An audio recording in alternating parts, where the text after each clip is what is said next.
Auzubillahiminash-shaytanir-rajim. Bismillahir-rahmanir-rahim. Assalamu alaikum viewers. I am Zainab Arshad and welcome to my channel. Students, आज हम BIF 101 का final term जो lecture 99 है वो discuss करेंगे। That is medical databases. ठीक है, आज हमने देखना है कि मेडिकल डेटाबेसेस क्या होता है, इनका काम क्या होता है, इनकी टाइप्स कौन कौन सी हैं। बहुत ही आसान है। सबसे पहले आपने इंट्रोडक्शन देखना है। मेडिकल डेटाबेसेस में हमने क्या करते हैं, जो हेल्थ से रिलेटेड सारा डेटा होता है, इंफॉर्मेशन होती है, वो वहाँ पे स्टोर की जाती है ऑनलाइन टूल्स के अंदर। ठीक है, तो उनको ही हम ऑनलाइन टूल्स को ही मेडिकल डेटा बोलेंगे, डेटाबेसेस।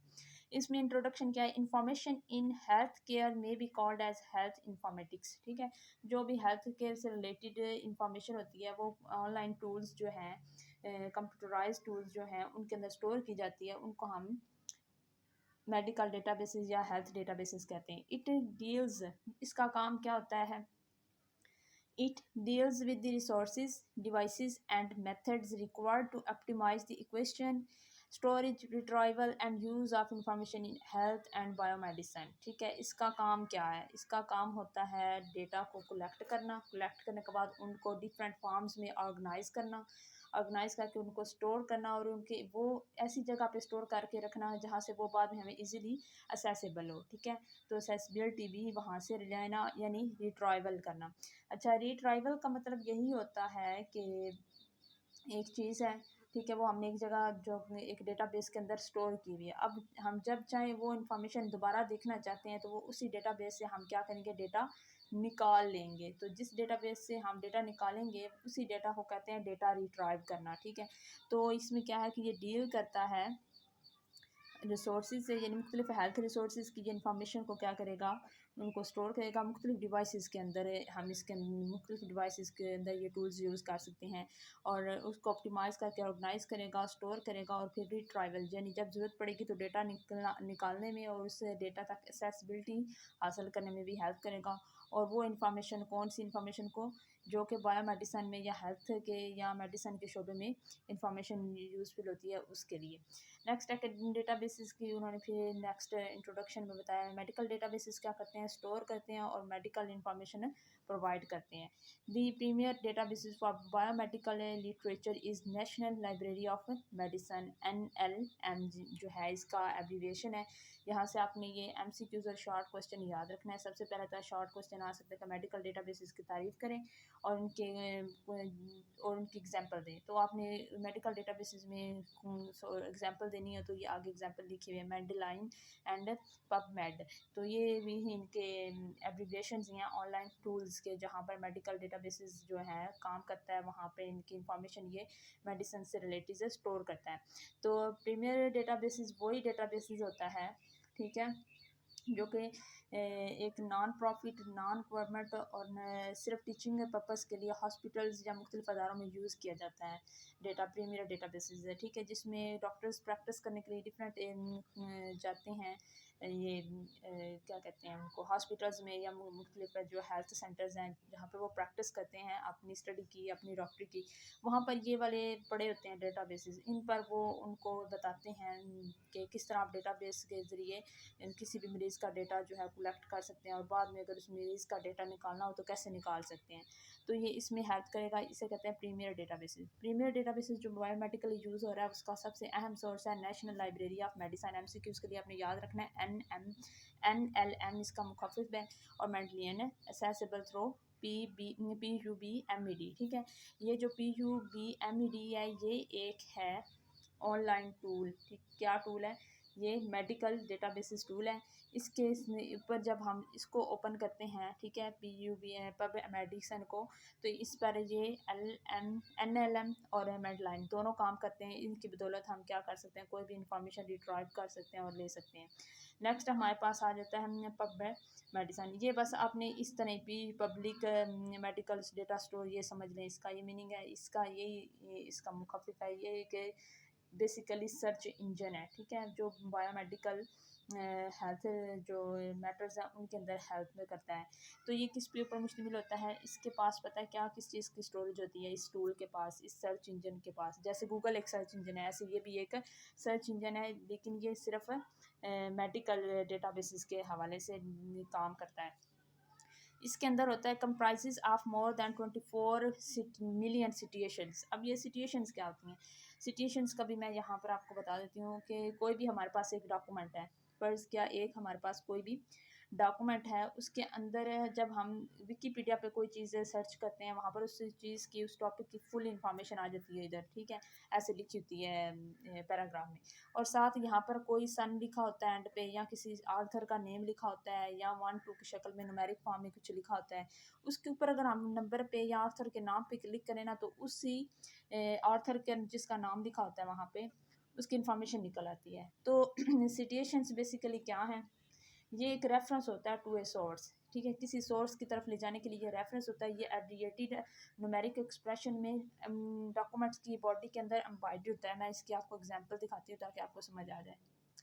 ये मेरे पास एक पिक्चर है जिसमें मैंने आपको एग्जांपल के लिए दिया है। जैसे हम गूगल पे, विकीपीडिया पे मोस्टली हम जैसे जाते हैं, या कोई भी हम डॉक्यूमेंट सर्च करते हैं, बायोइन्फॉर्मेटिक्स की कोई भी टॉपिक सर्च करते हैं, या जूलॉजी का कोई भी हम टॉपिक सर्च करते हैं, तो इस तरह पैराग्राफ में हमारे पास हमारे मटेरियल आता है।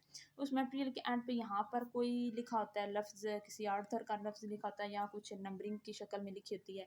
इसको बोलते हैं इन टेक्स्ट सिचुएशन, यानी डॉक्यूमेंट के टेक्स्ट के अंदर सिचुएशंस ऐड कर दी। इन सिचुएशंस के ऊपर आप क्लिक करें ना, ठीक है, अगर मैं इसके ऊपर ऐसे ऑनलाइन क्लिक करूँगी तो ये टर्सर 72 जो लिखा हुआ है, इस बंदे के मतलब सारी इन्फॉर्मेशन आ जाएगी, और इसने क्या क्या काम किया वो आ जाएगा, ठीक है। तो बेसिकली ये सिचुएशंस हमें एक सोर्स की तरफ लेके जाता है जिसका बारे में हमें नहीं पता, या जिसकी बात इधर मेन हेडिंग में हो रही है, मेन डॉक्यूमेंट में बात हो रही है, लेकिन उसकी डेफिनेशन हमें नहीं पता। तो ये क्या करेगा, सिचुएशन हमें उस मेन चीज़ की तरफ लेके जाएगी। आई होप आपको समझ यहाँ से आ गई होगी। जी, तो ये बेसिकली क्या है, इस जो डेटाबेस है ना, ये वाला पब्लिक मेडिसिन, इसके अंदर बेसिकली 24 मिलियन सिचुएशंस हैं, बहुत ज़्यादा सिचुएशंस हैं। यानी इसके ऊपर, इस टूल के अंदर बहुत ज़्यादा लोगों ने काम किया, और जिस जिन लोगों ने हेल्थ से रिलेटेड काम किया, उन्होंने अपना काम इस टूल में पब्लिश करवाया, या ये कह लें सबमिट करवाया। जब वो सबमिट करवाते हैं तो उनका नाम, उनका सन, किस सन में उन्होंने कितना काम किया, कितने आपने आर्टिकल सबमिट करवाए, उनकी नंबरिंग न्यूमेरिक फॉर्म में लिखी जाती है। तो इसमें वो सिचुएशंस ऐड हैं, और वो सिचुएशंस बेसिकली क्या हैं, हमारे पास इंफॉर्मेशन का सोर्स है। यानी ये वाला जो है टूल है मेडिकल डेटाबेस, ये बहुत ज़्यादा इंफॉर्मेशन देता है हमें। सिचुएशंस किसकी हैं इसके अंदर, बायोमेडिकल लिटरेचर की, ठीक है, और लाइफ साइंसेस जर्नल इसके अंदर हैं। जर्नल्स भी आर्टिकल्स की शक्ल में होते हैं। जर्नल्स जो होता है ये बेसिकली किसी भी रिसर्च, एक टॉपिक है, या एक एनिमल है, या एक जानवर है हमारे पास, उसके ऊपर कोई साइंटिस्ट रिसर्च करता है, फिर उसके मतलब जितनी उसने रिसर्च की है उसका एक आर्टिकल लिख के पब्लिश करता है, उसे भी बोलते हैं जर्नल। तो जर्नल्स हमें मिल जाते हैं, ठीक है, ऑनलाइन बुक्स मिल जाती हैं। तो ऑनलाइन बुक्स के अंदर, जर्नल्स के अंदर हमें ये सिचुएशंस हैं मिलती हैं, और मुख्तलिफ हेल्थ इन्वायरमेंट के मतलब अगर हम कोई भी डिजीज़ है, जैसे हमारे पास आ जाती है कैंसर है, ठीक है, उसके मतलब हमने उसका ट्रीटमेंट देखना है, या उसके मतलब हेल्थ के इश्यूज़ देखने हैं।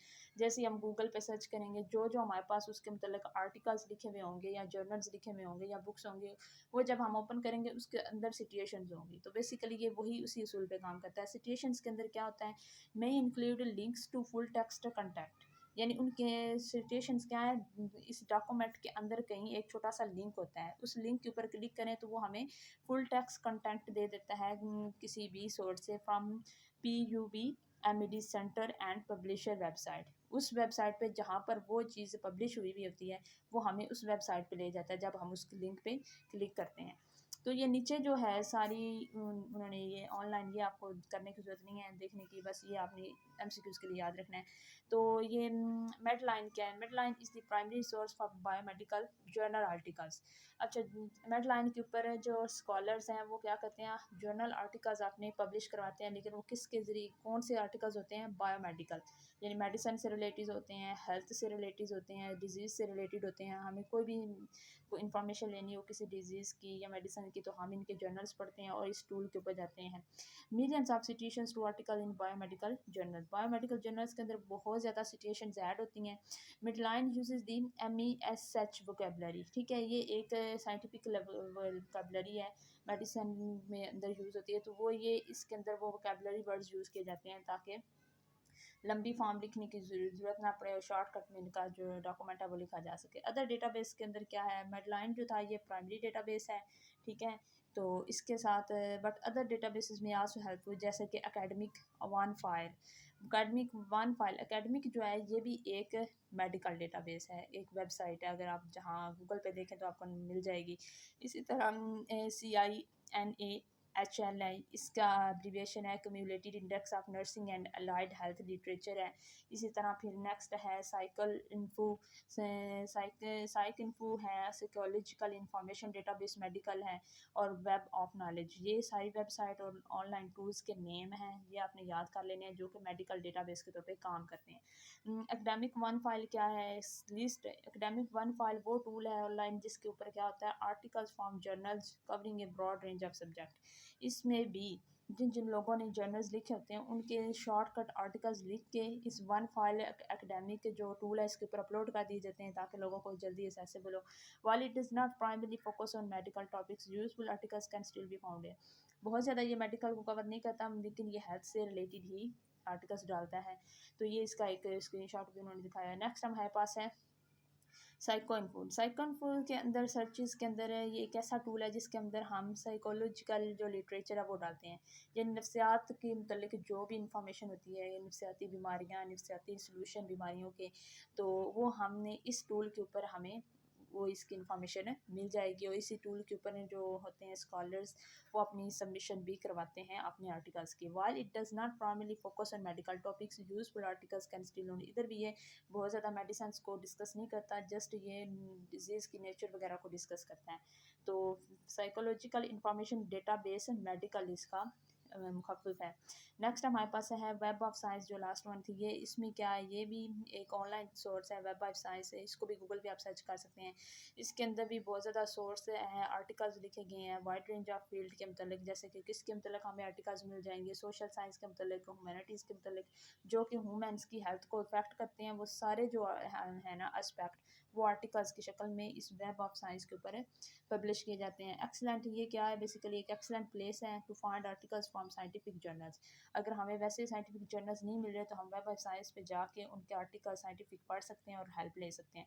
तो बेसिकली आपने यहाँ पे यही याद रखना है कि मेडिकल डेटाबेसेस क्या हैं, उनकी यूजेस क्या है। शॉर्ट क्वेश्चन के लिए इनके एब्रीविएशंस याद रखने हैं और इनका यूजेस याद रखना है। नेक्स्ट कंक्लूजन में यही है कि इन्फॉर्मेटिक्स इन हेल्थ केयर में भी कॉल्ड एज हेल्थ इन्फॉर्मेटिक्स। ये आपने हेल्थ इन्फॉर्मेटिक्स की डेफिनेशन याद करनी। मेडिकल डेटाबेस क्या करता है, ये वो पहली लाइन जो मैं ऑलरेडी मेडिकल डेटाबेस की डेफिनेशन बता चुकी हूँ वही है।